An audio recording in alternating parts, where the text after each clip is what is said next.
गंगा के जल में एकादशी के दिन 7 बेलपत्री डालकर जो नंदीश्वर भगवान अर्थात जो शंकर जी के शिवलिंग के सामने नंदी होता है, उस नंदी के चरण पर गंगा का जल चढ़ाकर बेलपत्री शिव पर समर्पित कर देता है, उसके घर में रुपया रुकना चालू हो जाता है। फिर वो गलत जगह पर नहीं जाता, गलत स्थान पर वो धन जाएगा।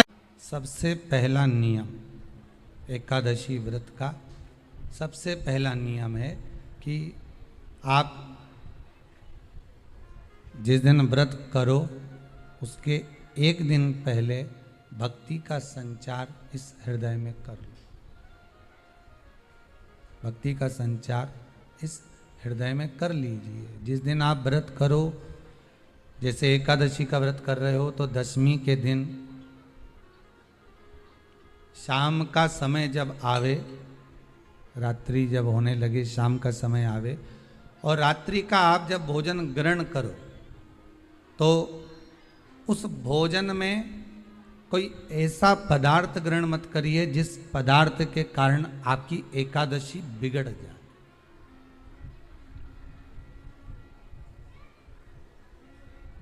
कोई बेकार भोजन हमें ग्रहण नहीं करना, श्रेष्ठ भोजन ग्रहण करिए दशमी के दिन। और एकादशी का दूसरा नियम बहुत ध्यान से सुनिएगा। जिस दिन आपकी एकादशी का व्रत हो उस दिन प्रयास करिएगा कि अपने हाथ से किसी भी वृक्ष की कोई पत्ती टूटे ना। अपने हाथ से किसी भी वृक्ष की, पौधे की, किसी भी वृक्ष की पत्ती अपने हाथ से ना टूटे। बहुत ध्यान दीजिएगा महाराज। एकादशी का ये दूसरा नियम है कि अपने हाथ से किसी पौधे की, किसी वृक्ष की, किसी डाली की कोई पत्ती टूटे ना, कोई पत्ती ना टूटे, इसका प्रयास करिए।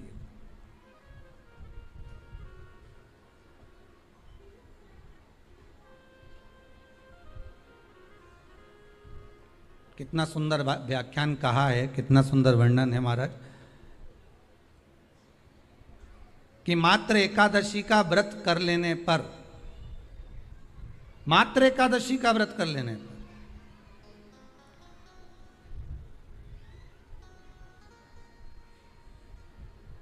जो पूर्व में किया गया हमारा पाप कर्म है, हमने किसी जीव की हत्या करी है, हमने किसी को कष्ट प्रदान करा है, हमने किसी को अपशब्द कहा है, हमने किसी को ताने दिए, हमने किसी को आड़ा टेढ़ा कहा है, हमने किसी को गालियां दे दी है, मात्र एकादशी का व्रत ही कर लेने पर ये सारे जो दोष हैं वो समाप्त हो जाए।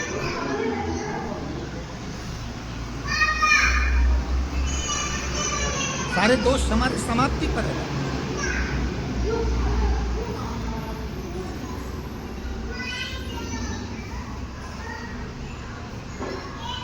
अब विचार करिएगा थोड़ा सा अपने मन में, अपनी चित्त में, अपनी शक्ति में एक बात उतारिएगा। एक अपने मन में एक बात को उतार कर रखिएगा कि आप अपने पाप को, अपने पाप कर्म को जिस दिन छिन्न करने वाले हो, समाप्त करने वाले हो, अपने पाप को आप जिस दिन समाप्ति पर लेकर जा रहे हो तो उसके एक दिन पहले आपको प्रसन्नता होना चाहिए कि नहीं कि कल मेरा पाप कटने वाला है, कल मेरा पाप समाप्त होने वाला है। जो मैंने पाप कर्म करा है वो समाप्त होगा, जो मैंने पाप कर्म करा है वो कल समाप्त हो जाएगा। तो एक दिन पहले आपके चेहरे पर प्रसन्नता हो कि ना हो?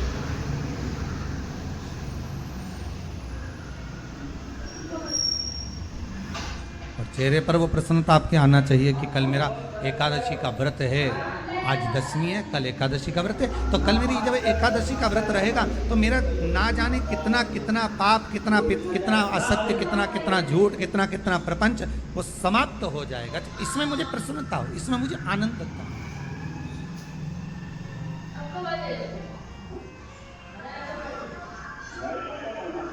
तो क्या कहा गया कि प्रयास करिएगा कि एकादशी के दिन कोई वृक्ष की, कोई डाली की, कोई कोपल की कोई पत्ती ना तोड़ी जाए। क्यों? तो कहा अगर उस पत्ती को हम तोड़ देते हैं, वृक्ष की पत्ती को या क्यारे में लगी हुई कोई डाली की पत्ती को हम तोड़ देते हैं तो एकादशी का पुण्य फल प्राप्त नहीं है।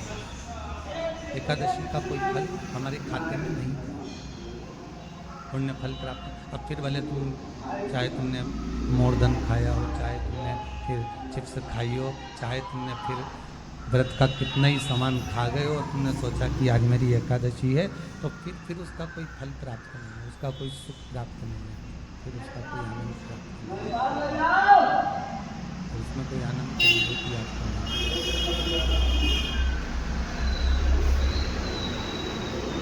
थे जॉब अब छूट गई, 2 साल हो गए, 3 साल हो गए, सर्विस नहीं लग रही हो, बहुत प्रयास कर लिया हो, बहुत प्रयास, तो महाराज काली तिल्ली को पीस कर उसको जल के पात्र में डालकर अपने घर के मटका परिंडा पितरों का जो स्थान होता है, जलाशय होता है, उसके पास में एक पात्र में रख दीजिए।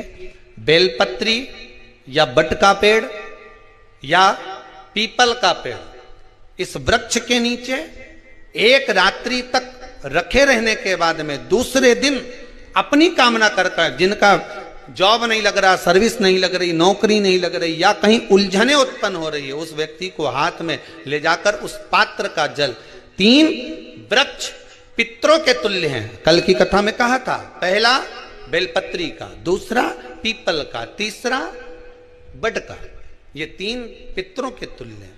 इन 3 में से किसी भी वृक्ष के नीचे उस काली तिल के जल को समर्पित कर दीजिए। महाराज बाबा चाहेगा, भोलेनाथ जी चाहेगा तो 3 महीने में कहीं ना कहीं योग बना ही देगा, ये पक्का।